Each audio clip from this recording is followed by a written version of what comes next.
jewe izina ryanje nitwa Alberic Ndayizigamiye, nkaba nakijijwe muri 2002, hama nkaba mu mirimo ya misi yose ndi umudandaza bakunze kuvuga, hama ndubatse, mfise abana 3.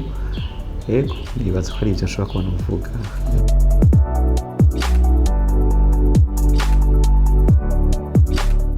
Buja Event ni ishirahamwe, rimwe mu mashirahamwe akorera ngaha mu Burundi, rifise icicaro i Bujumbura.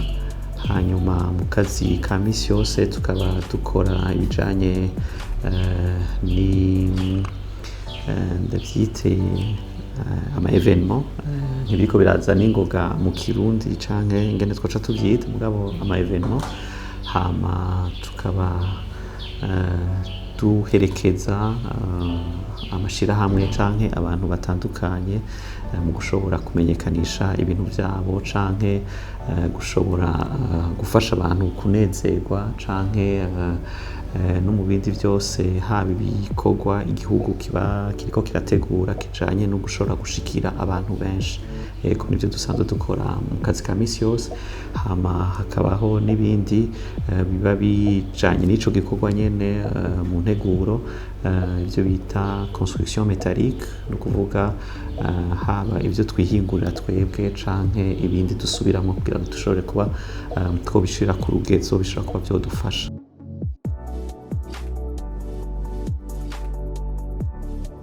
Buja Event ni ishirahamwe rimwe mu vyo dufise ico tubikoramwo, mugabo hariho n'ibindi dukora ku ruhande nk'ibikorwa vyo kubaka, canke ibindi bijya vyo gutegurira ibintu abantu, ndavyite ama service traiteur.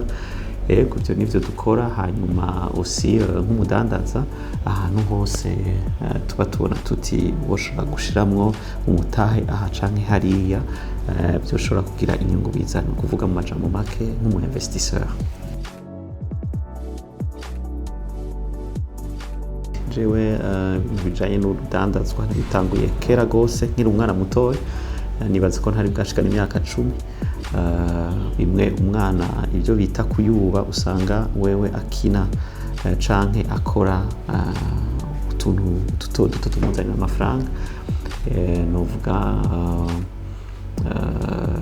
ukaba uriko urimenyereza canke bikagutegura mu gushobora gukora mu buzima professionnel. Rero natanguye kera, yego, mfise nk'imyaka 10, mfise utuntu nikorera twudandaza duto. Hanyuma nkaba mva mu muryango twari dusanzwe dukora ivy'urudandazwa. Umuvyeyi wanje papa mvyara yari umudandaza, rero hari n'ivyo usanga uca ukora ukiri mutoyi, kubera ko uba ari nko guherekeza abavyeyi canke gukorana n'abavyeyi muri iki canke kiriya anye. Niho natanguye. Hanyuma iciyumviro ca Buja Event rero kiza kuza mu nyuma, nko kubandanya ivyo umuntu yari asanzwe akora, kubera ko muri ivyo nakora nkiri umwana canke muri ico gihe nkiri muto, ibijanye no gukora ibiteramo nari nsanzwe ndabikora, ariko atari ku rugezo nibaza rwa entreprise, ariko bimwe usanga umuntu akora ku giti ciwe. Amafaranga aje ya mbere natanguye guca, nibaza ko yoba yavuye mu kintu c'umuziki. Mu nyuma niho nagiye gukizwa, nari nsanzwe ngira ibintu vyo kwanima bijya bavuga vy'ubu DJ. Hama maze gukizwa nca en contact n'ibicurangisho abantu bavuza umuziki, atari wa muziki abantu bavuza kubera ko abandi bawukoze, mugabo ukabona bo barawukora kuko habaye mu ishengero. Maze kwinjira muri eglise, nivyo nta bikoresho twari dufise aho umuntu yohabonera vyinshi, ariko vyarakabuye iciyumviro nari nsanganywe canke umugambi nari mfise sanzwe nkora. Rero biza kunyinjiza mu kuja kwiyinteresa gose ku bijanye na music live. Ndabikora, novuga ari nko gufasha, ndavyinjiramwo, ari wumva ko ufise umuhamagaro haba mu ishengero. Hama bigenda gukura ariko ari ingabire n'ukuri yavomerewe mu ishengero. Ariko kimwe ico novuga nuko byaravuye no ku gashavu yuko ibikoresho twaba dufise ico gihe canke ivyo twakora warumva ko hari akantu bibuze, ukabona ko bigusugumira kurondera ingene wogira vyiza gusumba. Hama nsubiye inyuma nari mfise iciyumviro nkiri mu ishure yuko bizokunda ko nshobora kunonosora ivyigwa bijanye n'ivy'amajwi. Jewe mpejeje secondaire, nari mfise indoto yuko nzoca mbandanya ivyigwa vya kaminuza nkashobora kugira acoustique, donc nararota ko nobinonosora kubera ko narabona ibibazo bihari nagira nkumenga ico kintu ndakeneye kugitangura gusumba, ariko ntivyankundiye kubera ko mpeza secondaire naciye nja muri université aho nari nibaza ko nobisanga, ariko muri ico gihe ntivyakunze. Naciye niho twuva ndi muri polytechnique, nsanga n'uruvange rw'ibintu byinshi, ya acoustique nasanga nari nshaka sinayisangaho, byaranciye intege rwose ku buryo yuko numvise umenga noca ndanabihagarika, ariko nguma ndondera gushika no munsi rero ntibirakunda kubera ko iryo shure sinabaye nkirigira, ariko numva umenga iciza suko umuntu yomenya byose, ariko iyo ushoboye kuronka abandi mukorana bashobora kuba babizi bafise iyo ndoto nabo muza gusanga mugize ikintu ciza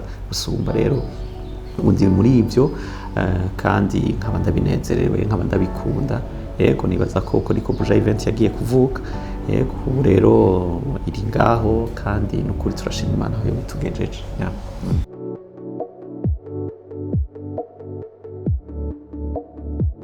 Nishirahamwe twatanguye novuga turi bakeyi gose, ryari shirahamwe nibaza ko abakozi bashika 5 barimo, 5 canke 3 komsa. Hanyuma ubu turafise abakozi batari bake bashobora kwaba hafi 50-60 bose hamwe, ariko muri abo hariho abakora à temps plein hakaba n'abandi bakora à temps partiel bivanye n'ingene ibikorwa biba bigenda biraduga. Niho tugeze nukuri abakozi beza bari passionné babikunda, bari bafise inyota y'ikintu gishobora kuba co bashira mu muhamagaro wabo.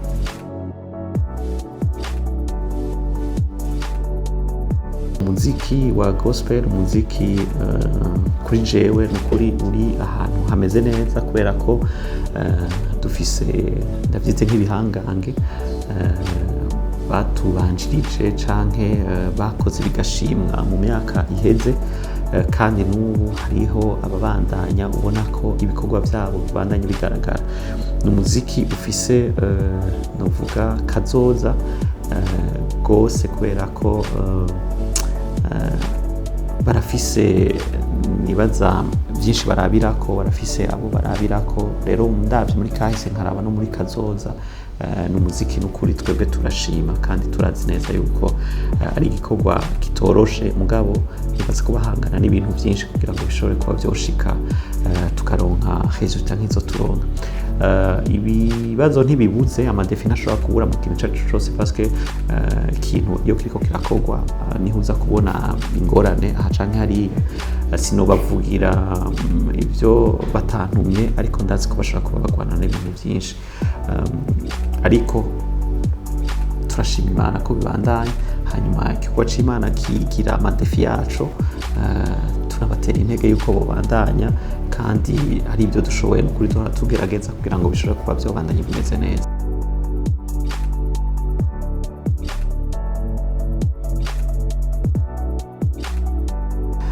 Nibaza ko indawo ibarirwa n'uwayirayeko, bivuzwe n'abadashaka kuriha ndabitahura, ariko bivuzwe n'abazi ico bibatwara nk'abaririmbyi ubwabo niho vyoba bigoye. Ariko ubwanje mvuga nti burya umukozi aberwa n'impembo, kandi ikintu cyose tuba turakora kirafise ikiguzi caco, kirafise ico bitwara. Rero ku bwanje numva umenga ijambo ry'Imana burya najya amabibiri dusoma ni ikintu gikomeye gose, ni ikintu gitwara amafaranga menshi. ikiguzi c'ikintu iyo utagitanze ntushobora kumenya ko hari ico vyatwaye, ariko na zirya Bibiliya amafaranga zigurwa ku isoko burya siyo zigurwa. Hariho ico nokwita nka subvention, hari amafaranga atangwa ukundi kuntu twebwe zikaza kudushikira umenga zirazimbutse, ariko n'ibitabo bizimvye gose. Rero n'umuziki canke ivyo biteramo biba biriko birategurwa vya gospel bitwara uburyo bwinshi, bitwara amafaranga menshi. Rero numva umenga iyo turiko turariha amafaranga kuri canke kiriya surtout nk'igikorwa gishobora kuba hari ico kiriko kiradufasha, il faut que tumenyera ko hagira ikiguzi bidutwara kandi umuntu akabikora bikunze, sino ntacokorwa ata amafaranga agiyemwo. Je nkunze kubivuga, amafaranga burya umuntu ayagira ku ikibazo mu kuyatanga ni ikibazo bafite c'imigenderanire n'ayo mafaranga, ko rero amafaranga akora ngaha ku isi sinibaza ko mw'ijuru tuzoyatwarayo. Nibaza ko abantu boyarekura agakora ibyo atizwa kuba yokora kandi agakora ngaha ku isi, hanyuma bikunze tugashobora kuba hari ico tuko turubaka kizodufasha mu bwami bw'Imana. Donc aho tuzoba ayo mafaranga tutayakoresha byoba ari vyiza gusumba, sino jewe n'ukuri ndashigikiye yuko igikorwa ico arico cose kigira ikiguzi gitangwa. Rero uza gutanga ico kiguzi nuza kumva ko bifise akamaro, wumva ko atakamaro bifise n'ukuri ntawe umuhamagarira ngo abikore. Ni vyiza ko umuntu abikora bikunze. Nibaza ko sinovuga ko ari intambamyi ziririye nuko hoba ari igisata dukoreramo nk'abakristo, mugabo intambamyi ni izijanye na entrepreneuriat en général muri no milieu dukoreramo, kandi nibaza ko nk'umukristo bitaba vyoroshe nuko tugwana n'ibintu vyinshi. Iyo rero hari biza binagwanya système de valeur yawe ntibiba vyoroshe. Ibyo sinobigarukako. Nibaza ko ama valeur chrétienne arazwi, kandi kimwe hari n'ivyo duhamagariwe kuzana nk'impinduka. Rero iyo umuntu hari ico ashaka guhindura biragoye ko yavansa atabiriko biramugwanya, izo ntambamyi ntizibura. Hama ikindi ni igihe umuntu ashobora kwibaza ko afise abo bari kumwe bomufashije urugamba, mugabo ugasanga kenshi ari gusanga umuntu atamba yirorera. Ibi ndabivuga gutyo kubera ko ibikorwa tuba turiko turarangura canke dukora igihe tuba dukeneye gushigikirwa na bene data, tugashaka yuko twubaka umwe kugira ngo habe iki canke kiriya, umuntu ntabe ari umwe, hajya ngo inyakamwe inyaga imwe. Iyo rero bikunze ko abantu baja hamwe bakaba bafise novuga iyerekwa rimwe canke système de valeur imwe, tukaba tuzi yuko dufise n'urugendo rumwe turiko turajana mwo, vyobaye vyiza ko abantu bashigikirana, ko abantu babana nyakubana. Rero intambamyi ihari nuko kenshi abantu baricamwe imigwi, ugasanga uwo wese ashaka gukora akantu kiwe, umwe aha uwundi hariya anya, ariko abantu ntibaje hamwe kugira ngo bashobore gukora ikintu kiboneka. Iyindi ntambamyi dufise nibaza muri entrepreneuriat ni ukuronka abantu numva bakunda igikorwa kandi bumva ko bashaka kubandanya. Turi mu gihe abantu bataciyatasha umuntu ibintu abibamwo amwatiye, ugasanga abantu barafadikanya ari ngaha na hajya canke hariya. Rero ugasanga niyo uriko urakora iki canke kiriya, witegurira iki canke kiriya, abantu kenshi ntibaba bari ndavyite bafise intumbero imwe. Rero ni intambamyi ikomeye muri entrepreneuriat. Nka jewe nk'umukoresha kenshi usanga abantu ntibariko barashishikara, baravamwo gose mu kintu iyo hageze akacanke kariya kabagora, alors que akagumye bagumako twateza kubandanya naho tuba bimeze gute. Yego, nibaza ko nico kibazo kihari, d'abord kugwana na système de valeur kugira ngo umuntu ashobore kuba y'influencer ivyo aba yizera. Hanyuma ikindi kutaronka novuga abantu baba bariko mufatanya kugira ngo mushobore kugira yagura, donc mushobore kwagura ivyo muriko murakora. Yego, ikindi naco kugira abakozi canke des partenaires des collaborateurs bari engagés baba bafise une détermination babandanye kuvyo bariko barakora. Nizo ntambamye je maze kubona mu kintu ca entrepreneuriat. Buja Event turafise imigambi hari aho tuvuye, iyo rero tuko turaraba imbere biraduha ivyizigiro yuko dushobora no kurota kubisumba ivyo twaba turimo. Iyo ubona aho wavuye birashobora kuguha ivyizigiro muri kuraje. Rero turafise imigambi yo kwagura ibikorwa, ubwa mbere kugikomeza kugira ngo d'abord abantu baba batwituye, abantu tuba tuko turakorana bashobore kuronka ibikorwa canke inyishu imeze neza kandi yishura ku byo baba bakeneye. Hama harimo kwagura kugira ngo dushobore kuva ngaha dushobore no kuja kure tuje ahandi dukorere n'ahandi atari ngaha muri kino gihugu. Yego ico nico dufise novuga nk'imigambi ya kazoza. Ikindi no gushobora kushira ahabona ivyo tuba tuko turakora, nko mu gutanga ubumenyi, kwigisha, gufashanya n'abandi kugira ngo haba aho Imana imaze kutwugurira imiryango kuvyo tumaze gushikako abandi bashobora kuba boshobora kubironkamwo inyungu. Aho ndavuga ngo gutangura ishure rishobora kuzofasha ko abantu benshi bava muri systeme nk'ibya traitement ya son bave muri analogique bashobora kuja muri digital.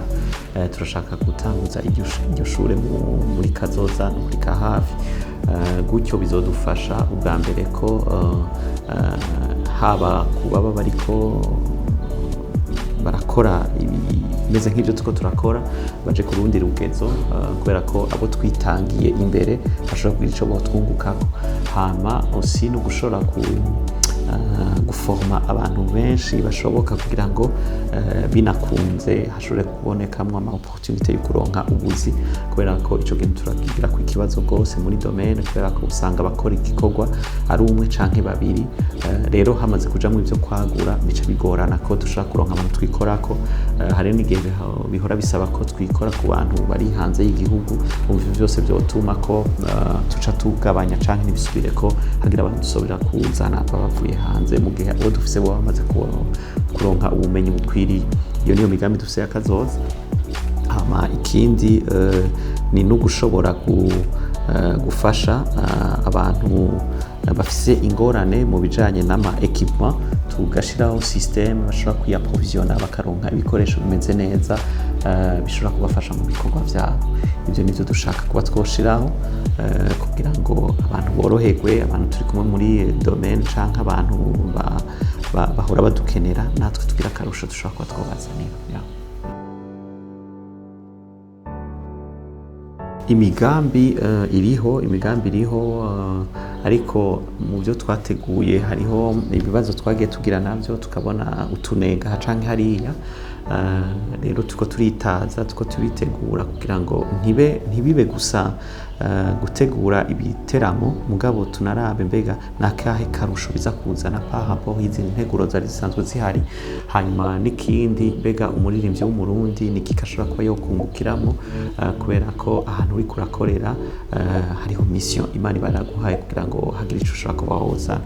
Rero ntidushaka gutegura ibiteramo bisanzwe, dushaka ko dushiraho novuga cadre aho ibyo biteramo bizanira akarusho Buja Event, bikazanira akarusho ishengero ry'Imana, bikazanira akarusho n'umuririmbyi w'umurundi kugira ngo ashobore kugira ico yahakura.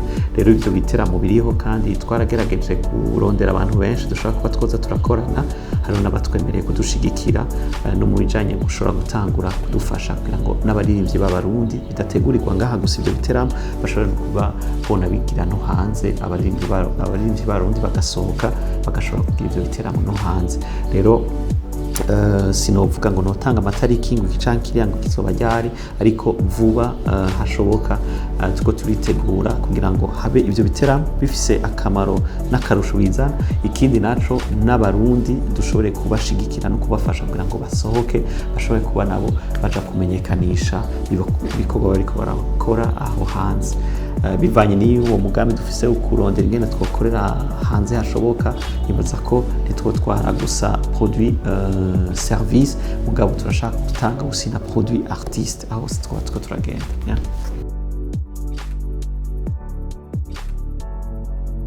Ni nk'uturushanyo canke ni gushobora gushima umuntu akavuga ati igikorwa twarakibonye kandi twaragishimye.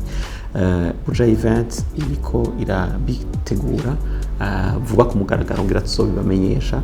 Turashaka yuko umurundi ari muri iyo muri ico gisata canke uw'Imana yahaye iyo ngabire yo gushobora guhamya gutazira Imana, nivyo asohoke ariko aronke n'ikintu bimuzanira.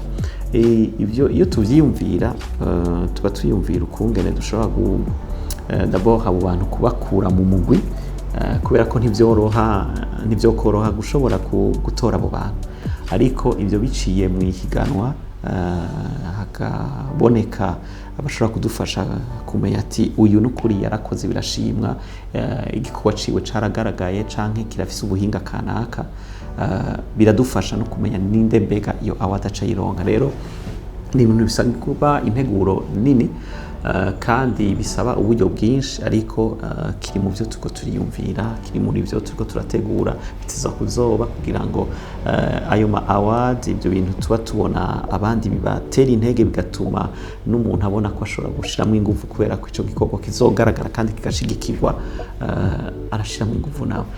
Ivyo ntibizoza ari nka award gusa, nuko hariho umugambi wuko uwo zoba ashoboye kugira aha ashitse canke yatoba akagira ayo mahirwe, nuko aca herekezwa.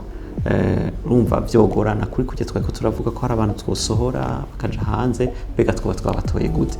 Ni muri iyo nzira rero biteza kuba vyocamwo kugira ngo twamaze kuhitamwo abo bantu tukabacagura tuca tubaherekeza. Rero ni integuro tuzobashikiriza bimaze kuboneka neza, twamaze kugitegura gifise ingene nyene kimeze, hanyuma kazodufasha no guhamagarira abantu gushobora kuzana ivyo novuga ivyo bikorwa byabo kugira ngo bishobore kuja habona, kandi n'abantu bashobore guhitamwo badufashe hamwe, abantu batazovuga ngo twaragize nkunzi.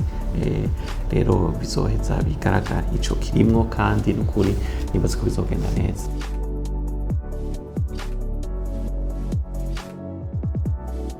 Je nibaza yuko tugwana n'ibintu byinshi, muri ivyo tuza kwemera nuko iwacu n'ukuri hari ikintu kitameze neza. Mvuze iwacu niko ndavuga mu mashengero yacu, ingene twiyumvira, kumbure hari abo bamaze kubitahura, hari abandi batarabitahura, mugabo twofata ko urugamba dusangiye. Umukristo wese ateza gutahura yuko igikorwa c'Imana giteza gushigikirwa kandi ntabandi bazogifinansa.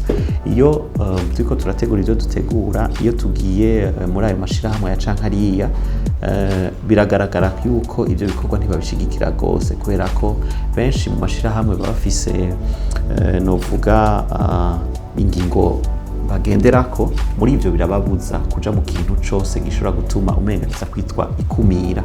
Iyo rero bavuze bati iki ni igikorwa ca gospel canke igikorwa c'Imana, hari abaca biyumvira umenga nibaja kugishigikira bizoba bituma umenga hari abandi bashitse ku ruhande, rero bahitamo kutabikora.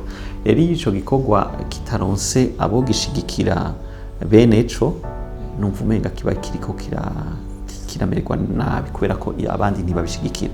Hama ikindi naco ni ugutahura yuko nk'abavyeyi igikorwa ca media ni igikorwa gifasha gose mu bijanye no kurera.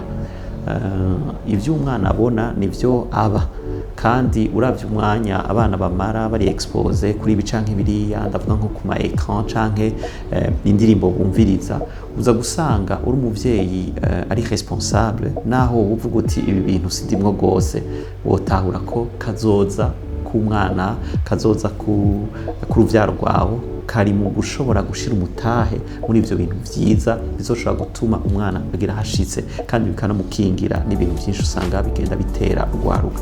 Rero je nohanura abantu bakijijwe, abantu numva umenga turasangiye urwo rugamba yuko bisuzume barabe mbega bariko barashigikira iki.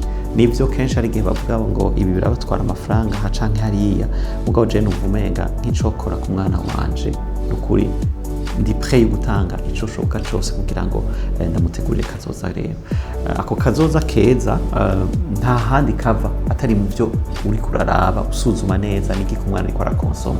Ico rero bagitahuye numva umenga hariho impinduka yoboneka, hoba gushigikirana, hoba gufashanya, hoba kumva ko hariho ikiguzi kanaka ntegezo gushira aha kugira ngo bimfashe gutegura kazoza k'abana banje. Ico ni kimwe. Ikigira kabiri nukungene nibaza abantu bafata ibikorwa vy'Imana. Igikorwa c'Imana ku bwanje si kuja mu rushengero gusa. Ico nico dufise kenshi dufata nka reference. Umenga igikorwa c'Imana ni gihe abantu bahuye ari kuwa Mungu bagahimbaza Imana, canke ari nk'umuntu afite ibikorwa ajejwe mu ishengero ni gihe yagiye kubikora. Ari igikorwa c'Imana nibaza ko kirarenze ivyo. Nico kintu cose kiri kugira sugumira abantu kuba bariko barategura ubuzima bwabo. Nico kintu cose kiri kurasugumira abantu gushobora kuba mu kibanza ciza, kwiyumvira ibintu vyiza, ubuzima bw'umuntu bukaba butariko buraja mu bintu biza kubuyovya, biza kubwonona. Rero numva umenga nk'amamedia avuga ubutumwa bwiza, ico ni igikorwa c'Imana. Twebwe turiko turoganiza ayo maconcert canke naba tuzotegura ayo ma-award aba ariko arashira imbere izo ndirimbo mpimbazamana, ico ni igikorwa c'Imana kizakuba coshigikirwa. Numva rero umenga ntitureke ngo abandi ivyo bintu badukorere, ni twebwe nyene tuzakuba twobikora. Rero nohamagarira mu Kristo wese ko ico kintu ateza kuraba agasuzuma muri budget yiwe. Nukuri ndiko ndaja kure kurenza kubikora kubera ko nyene wumvise ingene wumvise umerewe, byatuza kuba mu mabije yacu mu gushigikira ivyo bintu. Mu babitahuye mpora numva abantu benshi tuganira bo muri biriya bihugu biteye imbere barafise amabije baba barateguriye ibintu bijanye n'ibikorwa mwe n'ivyo. Nibo baca bazi iwacu bagafasha ama orphelina, nibo baca bazi iwacu ukazubona baraje barakoze igikorane kanaka, nibo bazi iwacu bakazana imfashanyo bakazizana mu mashengero tukayakira tubita abakozi b'Imana. Mugabo abo nkebura n'abadandaza n'abandi ba investisseurs bashobora kuba bari mu yandi madomene, ivyo bikorwa n'abantu batahuye, nibo bonyene bashaka kubiba mu bwami bw'Imana kubera ko nibo bazi ko ikorwa ari cabo. Bitagenze gutyo urumva ntivyoroshe, uca usanga umuntu nyene haragwana n'ivyo ateza kuba yogwana, mugabo hari ivyo atashobora kuba yoshika kubera ko mu Kirundi bavuga ngo umwe ngo anyaga imwe, niko bavuga mu Kirundi, canke ngo umwe yifasha gusara ntiyifasha gusaba. Rero uri umwe nyene uri nyakamwe hari ivyo utashobora kuba woshikako, ariko tugiye hamwe byose vyogenda neza.